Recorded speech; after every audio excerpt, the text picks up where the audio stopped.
Hello and welcome. Thank you so much for joining us for our first Ask Us Anything webinar, our Midpoint Motivator. It is the middle of July. It is the middle of the year, and we thought it would be the perfect title to get you going with your writing. Before we get to that, just a couple of points of admin. This is being recorded. You are off camera. So make yourself comfortable, listen in whatever way works for you. We have a Q&A and chat function. Please use those to post your questions. If you are watching this on catch up, thank you for joining us. It's great to see you all as well. And do post questions and comments in the comment underneath if you're watching on catch up. I'm going to hand over to Chris now, who is going to introduce us. So hello, thank you so much for joining us, as Bec said. If you don't know who we are, so I'm Chris and this is Bec. You might know us through our Breakthroughs and Blocks newsletter, but we are also the authors of Written, How to Keep Writing and Build a Habit That Lasts, and we're also coaches at the Written Academy, where we have courses and programs and so forth to help people to stop procrastinating, beat their blocks, and develop a writing routine and a habit that lasts. So over the next 45 or so minutes, we're going to address, as Bec said, we're going to address some of the questions that you have sent in beforehand. So thanks very much for them, and also where we can address and answer questions that you send to us through the Q&A function as well. So we've called the webinars these midpoint motivators, but what do we mean by motivators and what do we mean by the midpoints? So basically the midpoint in any writing project, and in fact in any life really, is often a place where we stumble or we fall into a bit of a writing rut, or a life rut indeed, and it can often help by shaking things up, because so often, I'm not saying starting is necessarily easy, but there can be a certain starting energy that we can have with a writing project. And again, finishing isn't easy either, but there can also be a finishing energy as you near, or as you think you're near the final leg of the race or whatever. But the middle is often where we start to procrastinate, because those goals might be slightly unclear. We might lose our way slightly as well. But I don't know whether Bec wants to add anything here. Yeah, I mean, just to say that we are really fascinated by the timing of things and how, when things happen, can really affect our motivation and also our ability to get things done. As Chris said, the beginnings often have a real tingle of motivation, that can really get us going. And the ends, when we see that deadline, that goal is within sight, it can give us a real push. So middles they're just messy for that reason. And I'm going to quote something called Cantor's Law, which I don't know if any of you have come across before, but it was from a professor at Harvard Law School who gave her name to this law. She's called Rosabeth Moss Cantor. And she said, everything looks infinitely harder when you are in the middle. And she's done a lot of research into that. So I am deferring to Cantor's Law because middles are messy. And as we said, we are in the middle of the month, we're in the middle of the year. There's lots of the week as well. In the middle of the week, there's lots of kind of goal setting at the beginning, beginning of the year, the beginning of the month. So we thought it'd be quite fun to do something in the middle when we're all perhaps a bit stuck. And as Cantor's Law states, this is where we can have a slump, but also it's where we can have a spark. And it just reminded me that a few weeks ago, Chris, when he was writing the newsletter on goals, he confessed to having a bit of a midlife crisis, and he had signed himself up to an extreme exercise challenge. And I think, there is something about the end in sight, which makes us kind of come up with these fairly audacious goals. And so Chris signed up for challenge. I mean, and for me, I'm in midlife, and I decided to write a novel, which was a sort of something I had always wanted to do and had put off. And I feel that there can be a real spark to midpoints, and that's really what we want to discuss today. And I think in life, as in writing, you know, that slump that you foresee might happen with the writing, or you know, with your life, is actually a good. It's a good thing to actually to give you that spark in some ways, and that's why my kind of midlife crisis exercise thing. But on the other hand, it could be worse. I could have got a tattoo, could have joined a cult. There's plenty of things I could have done.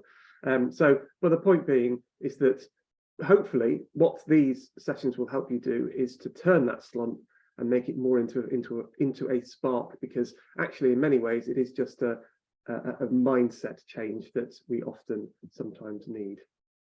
Okay. Right.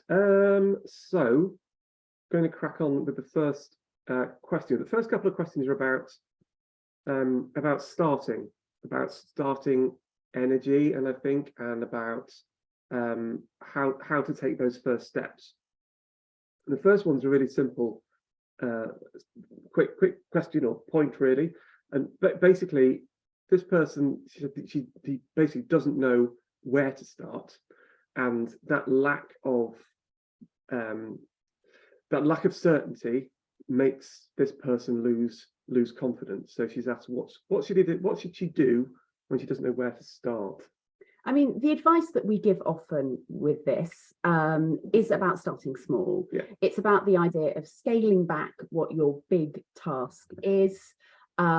Starting exactly where you are. I'm a huge fan of brainstorming starter steps, so coming up with multiple ways into something, and the idea is to make it so easy to start. You know, it's as easy as procrastinating or doing something else. And I was really interested in this one because a lot of our questions are about midpoints and why they are tricky, but actually I'm someone who struggles with starts, and when I was writing my first book, I found that whenever I finished a chapter, I got really stuck on starting the next one, and I would get to the point of despair. I would sit with that beginning of a chapter for days, not knowing how to write, where to start, how to find a way into it. And I was writing this book quite quickly on deadline, and I spotted that I got stuck at the beginning of every single chapter. So I started to realize that was my process, that I get stuck at the beginning, and what I have to do is kind of get comfortable with that uncertainty, which is hard. But I realized that I can get over that starting stuckness and get going. And I think that was actually on writing written, it was a similar thing. Not every chapter was the same, but I often I tried to start and just felt that all the pieces, I think in the book, there's a bit where we write that it just feels like sometimes the midpoint, or sometimes it just feels that you've got all the pieces of this thing around you on the floor. And literally we actually had just over here, you know, we've got all the pages all around us, and you just don't know where to go. You don't know what the next step is. You don't know how to start. So often I didn't actually start. I ended up doing something else and then just coming back to it. And I think often you do find by doing it that can be just part of your process, the fact that you do actually have a slow start. But again, that all comes back to one of our tropes, which is all about noticing. You have to start noticing what it is that you do and what your process is, and not necessarily judging that it's a worse or a better one than a worse one than other people. It's just how you do it. Yeah, and one of my tricks that I do is, if you struggle with beginnings, I actually often start writing in the middle of a book, and then write to the end, and then do the beginning. And for my first book, I refused to write the introduction, the real first page of the book, until the day before I submitted. So having a deadline was the thing that got me down to doing that. And actually, the other thing we should I don't know whether we actually shared this point as well, but one of the difficulties that Bec had with the introduction, with starting the introduction of our book written, was because it starts with her personal journey, and her personal story, how she joined Arvon, and etc. So she was really worried about that, and she's procrastinated on writing it for ages.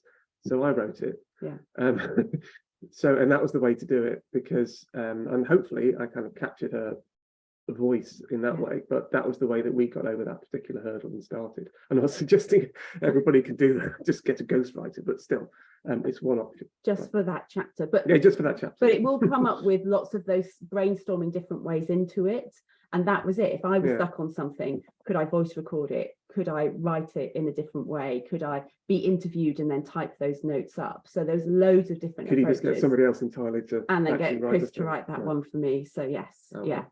well. Right. Next question. Yeah, sorry. So this is again about starting. Similar. So I start and then I get stuck, and when I get stuck, I lose confidence. And for me, I was just it kind of is very much linked to the last one, in that I think starting can often feel a very intimidating thing. It often feels a very sort of weighty thing. It's that, you know, that you've got your writing desk waiting for you in the corner. It feels very kind of this sense of foreboding and intimidating. You feel intimidating by it. So again, what we often say is to start small and to make the first step, the first thing that you do, something that you can do easily. And it's not necessarily just having writing a small amount, but it's doing something to ease you into the writing, which could be just some organization. It could be sitting at your desk for 10 minutes. It could be doing some free writing. I had a coaching client a few months ago who had this wonderful term. She used to say that what she did to start was to sidle up to the project by doing something else, almost like tricking herself into taking those first steps. And I think this question in particular is about starting and then getting stuck. And any creative process, the writing process, is about stops and starts. It's about breakthroughs and blocks. And we really do need to be kind to ourselves and to notice that it is going to be like that there will be ups and downs, and embrace that uncertainty.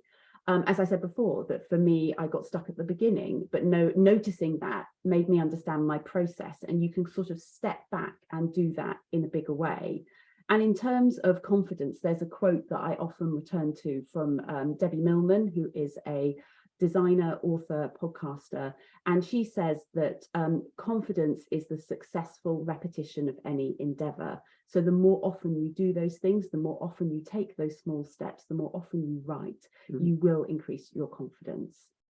And I think this is also a question around sort of comparison as well, in terms of why we might become deflated, or why we think we're not further along as we should be, because we often compare ourselves with this image that we have of ourselves, of where we feel we should be. So we compare ourselves against ourselves, if that kind of makes sense. It's not just about other people. And I think this whole area is around focusing on the process rather than necessarily the outcome. I can go back to a quote. I won't give a quote now, but we'll go back to a quote from one of our favourite academics who works in this area. So yeah. Okay, so we've got some questions coming in through the chat. We've also had some by email, but we're going to get a couple on midpoints before we go to those.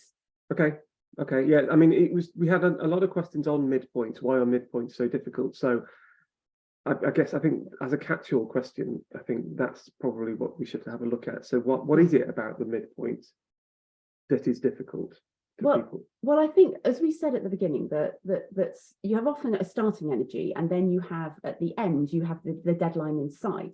So the middle can often feel like a bit of a no man's land. There's a real lack of clarity. And actually, we don't often know when we are in the middle.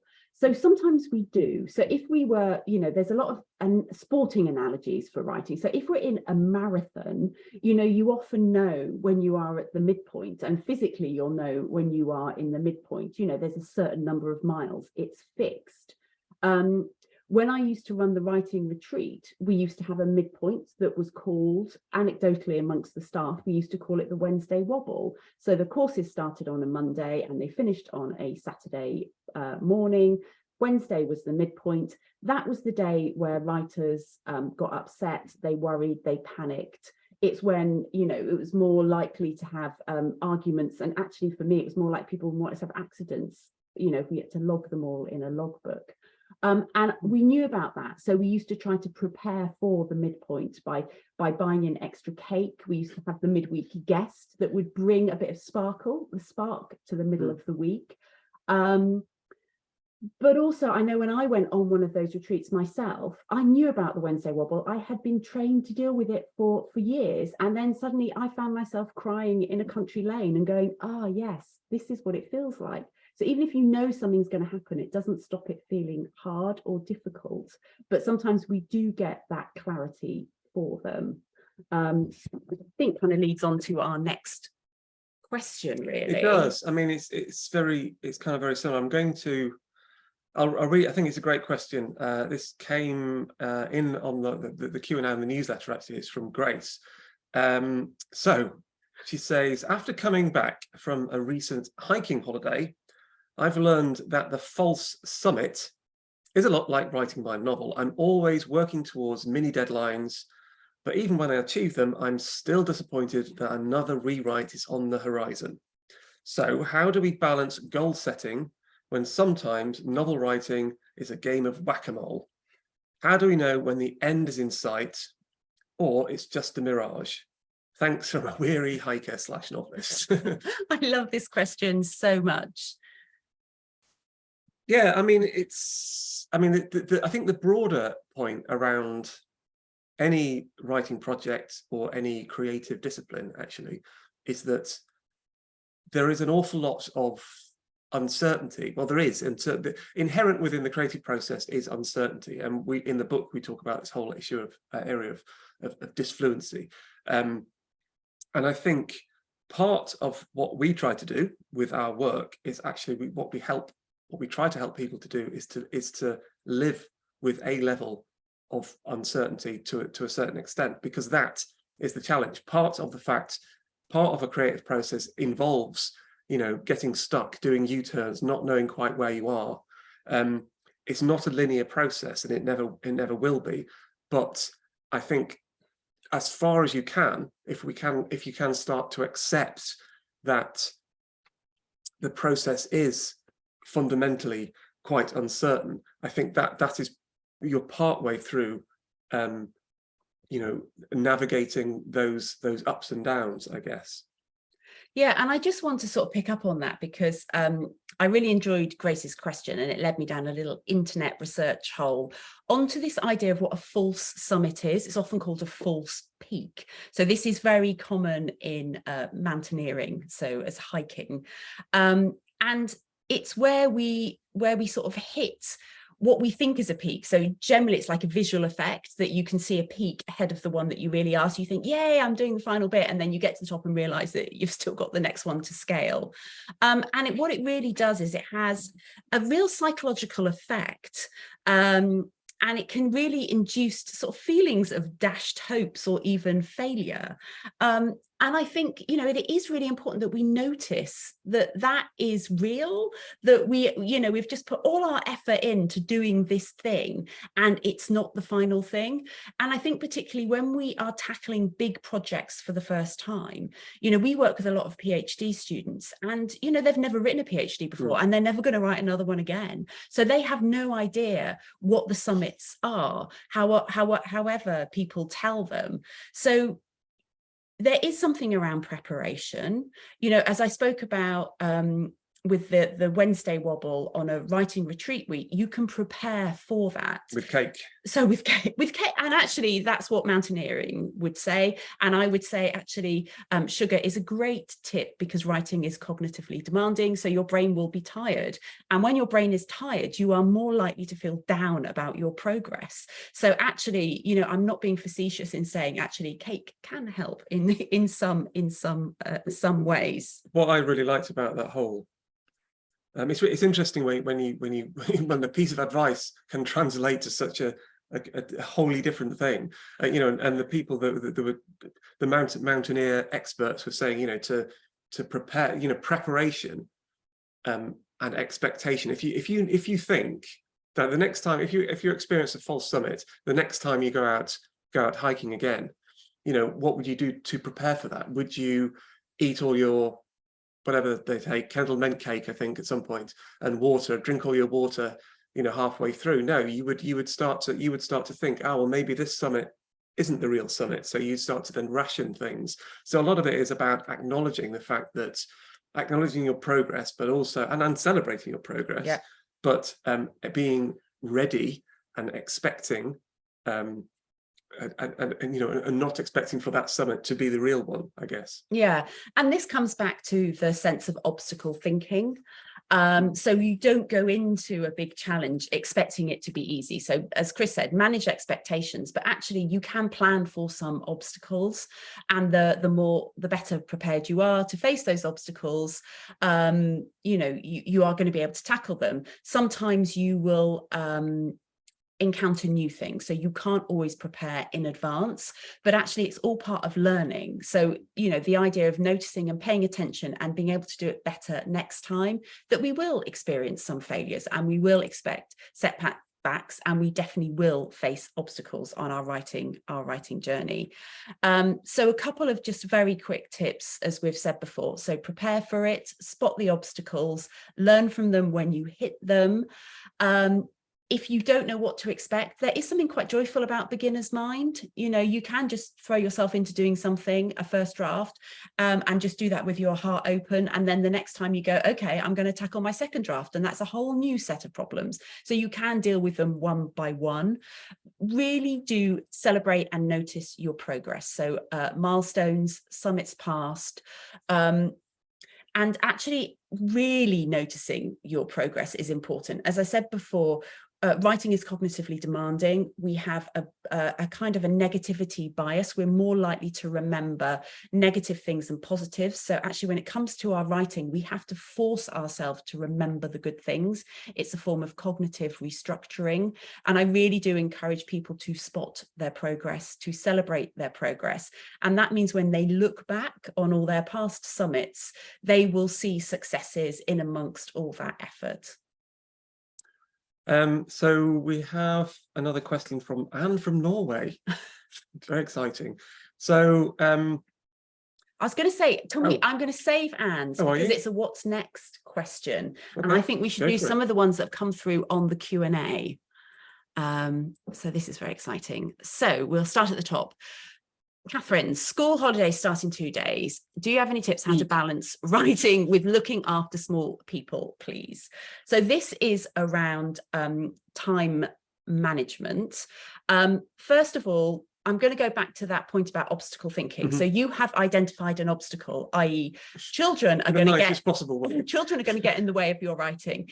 Your writing might get in the way of your children. It works both ways. You want to be able to enjoy spending time with both of those. So I think the fact that you've noticed this and you're starting to plan for it means you're off and running, basically.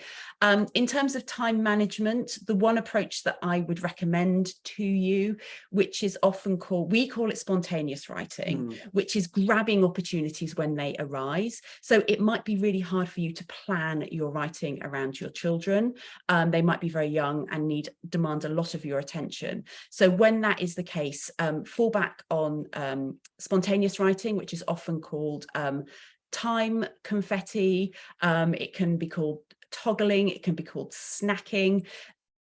Really rethink how long you have to write for and think, like, what can I do in 5 minutes? What can I do in 10 minutes?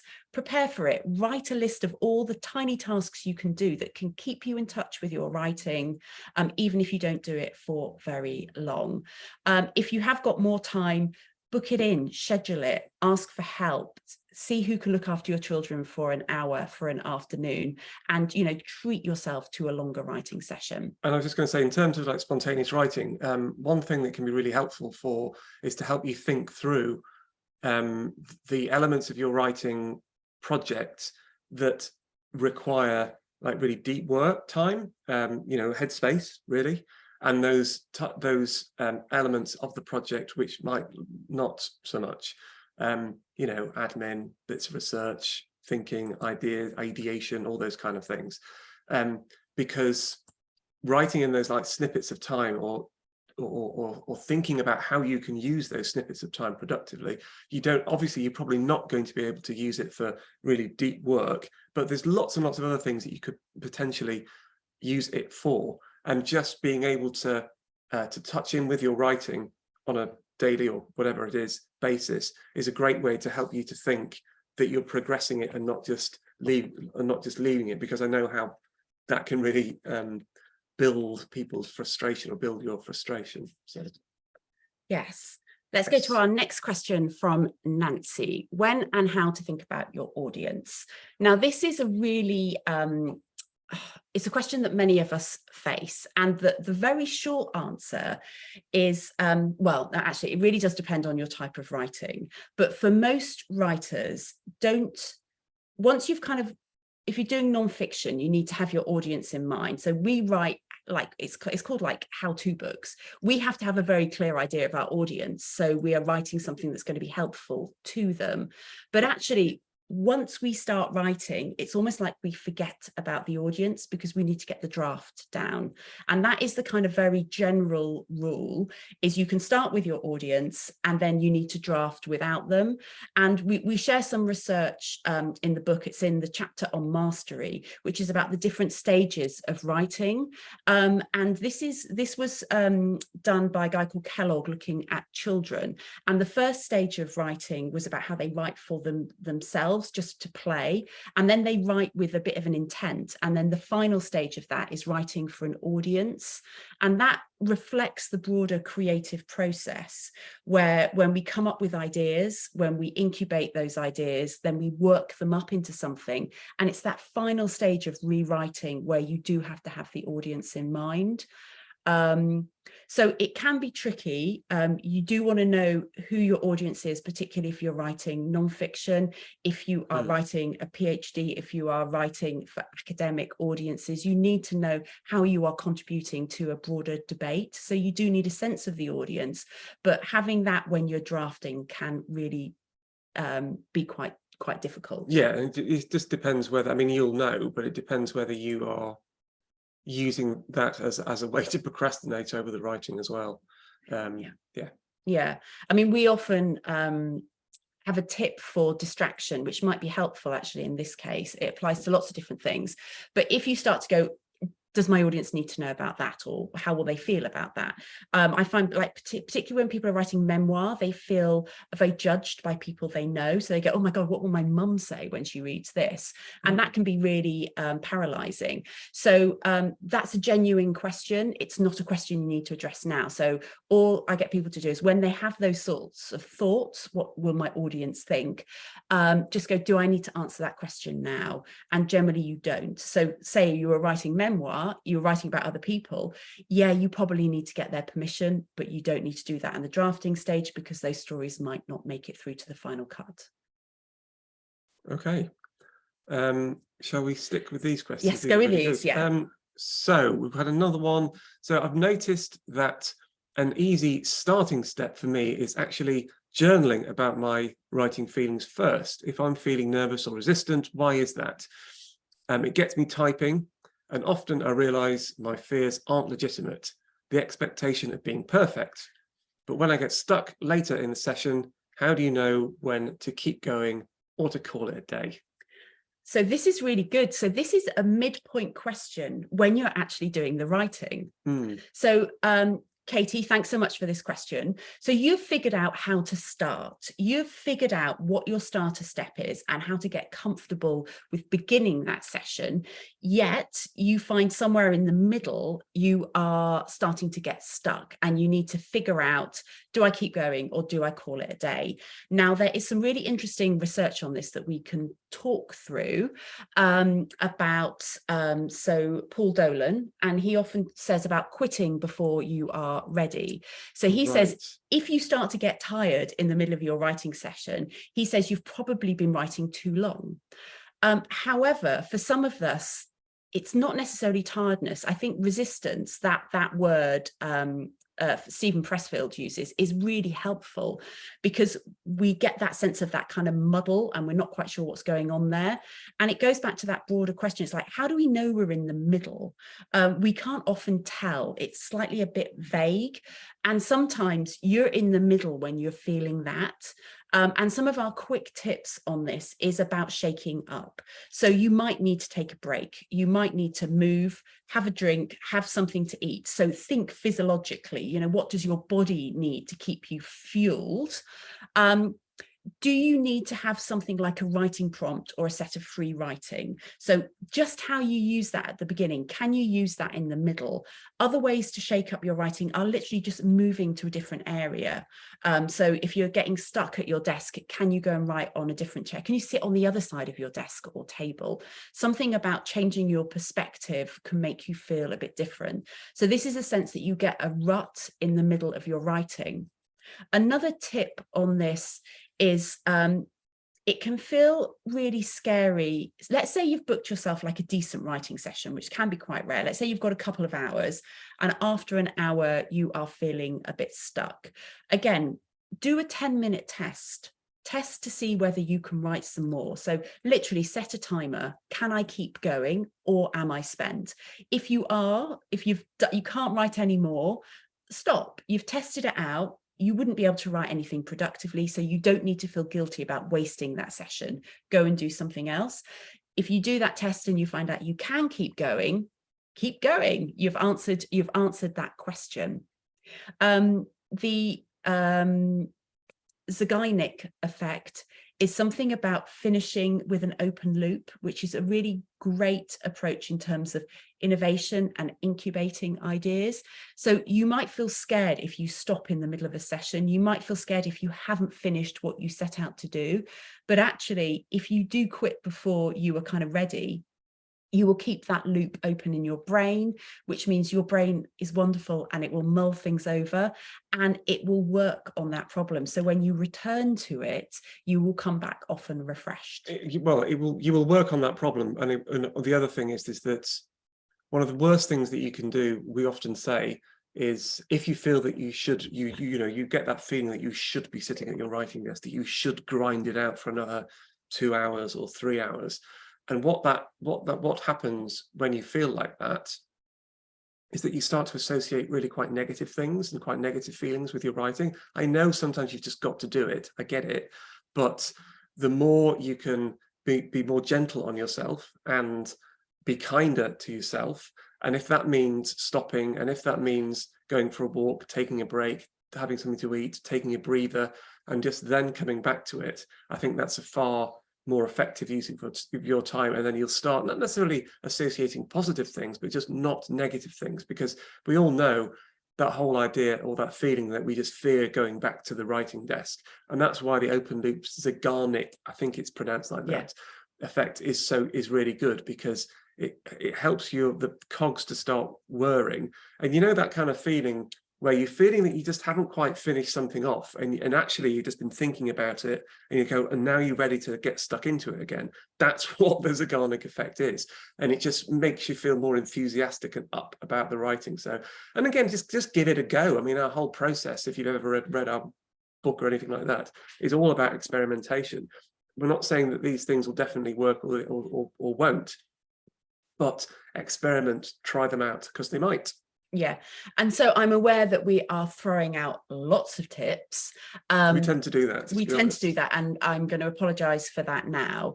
But the idea is that productivity is personal. There is no one way to get the writing done. What works for you won't work for other people, and vice versa. So what we want to do is be able to give you a flavor of different things, and to give you some of the understanding why some of the research behind them and some of the stories behind these. So they might be something that you want to try, but just give it a go. Do give up on a writing session in the middle, do shake things up, see what works, and you will find that you can add that to your toolkit.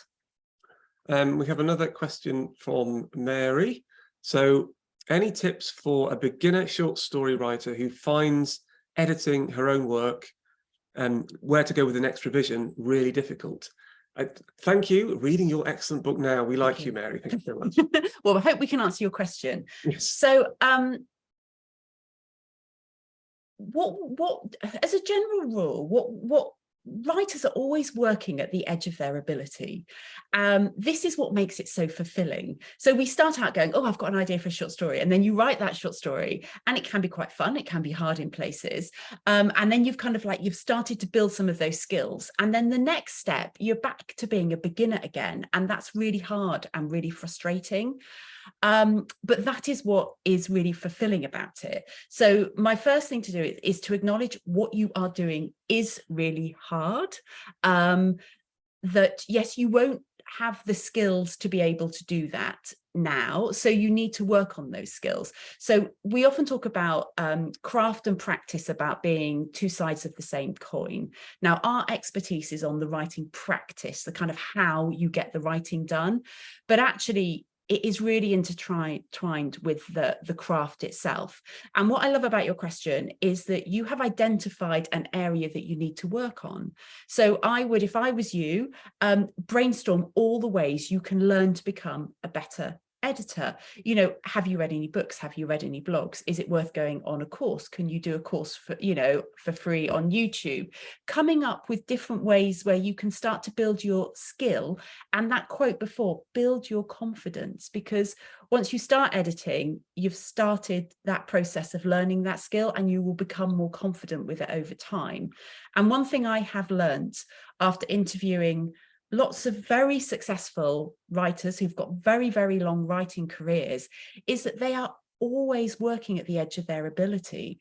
Yes, they might have published a novel, they might have published several novels, but they're still always trying something new. So that fear and that sense of uncertainty is something that will always accompany us in our writing life. And I think just to go back to the beginning about sort of the hypothetical and practical worries as well, and the whole idea of noticing. If you've been reading the book, you know we're fans of noticing. When you say it's difficult, what does that mean to you? Is that something that is practically difficult? Is it something that you can solve now? Is it something that you believe about yourself? Is it something that is it a worry that you have? Do you just feel worried about the words or how you're structuring the sentences and all those kind of things? What is it what do you mean when you feel difficult? And start thinking about whether the worries or concerns that you have are hypothetical or practical in nature. And then once you start understanding them more, then you're in a better position to manage them, I think. Yeah. So we've got a question from an anonymous attendee, which is very similar to one of the ones that was sent in from Sue by email. And they're both about being stuck in novels. So our anonymous attendee is stuck at 80% of the novel for the past 9 months and can't finish it. Mm-hmm. And they just think about how they want to go back and start changing what they've completed so far. So any tips to get it out before you start the rewrite? This is very similar to the question we had emailed, which is that they're not quite at the midpoint and they believe in their ideas and characters, but stuck at the moment about mechanics. Should I skip back to the present? Should I include prologues? What about the outline? So it's both of these writers are stuck in their project. And again, this is a question in many ways about craft. And it's also one that I mentioned before, that I'm writing a novel. So I've written a couple of nonfiction books. So it's like, I kind of know what I'm doing there.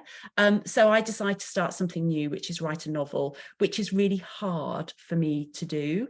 And the piece of advice that has come back to me so often and has worked for me, and I can tell you how it's worked for me, is to get to the end, is to write a really scrappy first draft. And I actually, the way I did it for me was accountability. I signed up to a writing masterclass last September. I had the last class on Monday, just 2 days ago, and I set myself a deadline of finishing the draft for that. And I realized about 6 weeks ago that I was not going to finish it if I carried on the way I was writing, which was writing really well, writing and editing as I go along. So what I did is I got my plan and my outline, and I just hammered through it so I could get to the end. And writing a novel is really generative.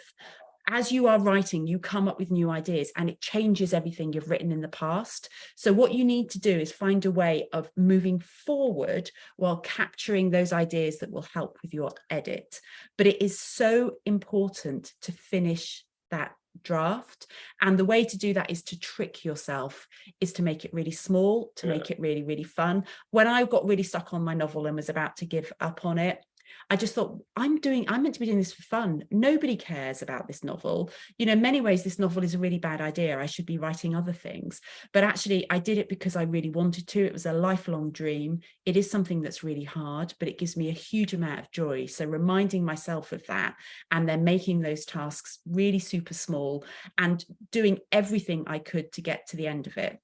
I think counterintuitively, in some ways, the best way to make something, to prioritize something, or to make yourself do it, is actually to make it far less important for you. Because going back to what we said before about things becoming more very, very weighty, because when they become weighty, they become these things that we feel that we have to do. So actually taking the weight out of it, making it smaller, going in smaller steps.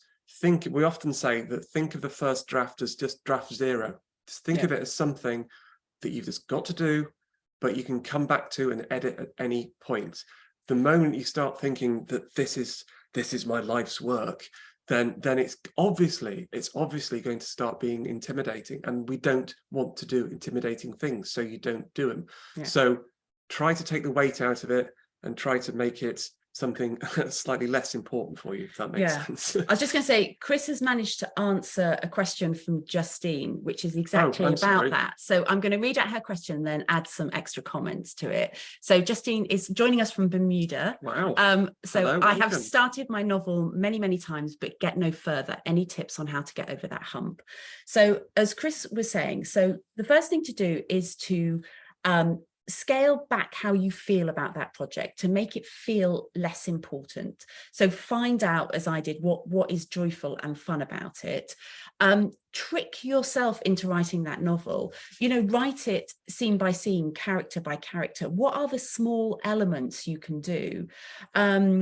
Last week in our newsletter, we shared the story of Robin Sloan, who built up from just writing fragments. So don't think I have to write a novel. You know, think about what the fragments, what the small parts of that novel are and how they build together. This is something academic writers, there are probably some academic writers joining us here now, they called scaffolding. So if they were writing a monograph, they don't start with the monograph, they start with I always find it really funny. It's like a poster they do for conferences. Then they do a conference presentation. Then there'll be an article from that. And then there might be 3 or 4 articles which could form chapters in a book. So scaffolding, breaking it down. It's what Dickens did with his serial publication of his, all his books were published chapter by chapter, almost like short stories. So Justine, have a play around with how you can make that feel smaller for you, and think about when you set those very small steps and you complete them, you get that kind of natural kind of dopamine and all those brain chemicals that are very satisfying, which will make you do another one. So can you think of a way that, is it a scene, is it a paragraph? What are these small elements that you can complete and feel good about and celebrate your progress, and then build up to the novel from there? And the other thing to say is that it's, instead of also thinking about the actual writing as this thing that you've got to do at your desk, you know, again, play around this whole idea of like shaking things up. Could you dictate things? Could you leave the house and you know, write in a different way, write from a cafe, anything that, play around with that, with the idea of not just the actual writing, but how you get it done as well. Just something to, again, to lighten it a bit, so you're able to stick with it. And okay, we've got, I'm aware of time, we've got one more question which had come in from Norway, and I think we're going back to Anne from Norway. Going back to Anne, because this is a really great question to finish on. So if you don't know what's next, how do you find out? Basically, how do you choose between the maze of ideas, sketches and scribblings that one has lying around? Big question, but it would be nice to explore, says Anne from Norway. So this is a kind of a what's next question, and it kind of reminded me of, you know, when you finish something, it can feel quite scary. And I know that the person who asked this question has been writing a lot, and it's like when you complete that it does almost feel, sometimes it can feel like a desert. We had an academic once who described in between projects like a desert where there was like no water and you couldn't find your way out of it. And I think thinking back to the overall creative process can be helpful there. So I think I've mentioned before, you have ideation is that first stage where you get those ideas, and actually we often don't spend enough time on that. As writers, we think the writing happens on the page with the drafting, so it can feel quite uncomfortable to spend time coming up with ideas and exploring ideas. And there's loads of great stuff on how to take notes, how to revisit previous ideas, how to go out and seek inspiration, so doing different things, going on artist dates. This is something that Julia Cameron talks about. That's really good for the ideation process. And I think it's about taking yourself seriously as a writer and giving yourself time and space to be able to come up with ideas and develop them. Find a way of taking notes, of storing those ideas, playing around with them, brainstorming, free writing. It's a really exciting part of the process, but I don't think it's one that we often spend enough time on. Okay, so our time is up from our first Midpoint Motivator. We hope you got something from it. We're thinking of doing more of these, so if you'd like more of them, let us know. Or if you like a different format, let us know, because we just kind of ourselves playing around with different ideas at the minute. Yes, and I'm sorry if we didn't get a chance to answer your questions. We had a flurry of them by email just beforehand that I was kind of print off as quickly, and I'm aware that I've left some of them unanswered. We will carry them forward. I'll get back by email as well. So thank you all for your time and your energy and your attention, your brilliant questions. If you are watching us on catch up, thank you for clicking and doing that. If you've got more questions, we're going to do another one of these next month. We'll send a follow-up email with the video and the link to next month's one. And do send your questions, pop them in the chat on the newsletter, breakthroughs and blocks. Yeah. Thank you very much. I'm Bec, this is Chris, and we'll see you soon. Bye-bye. Bye.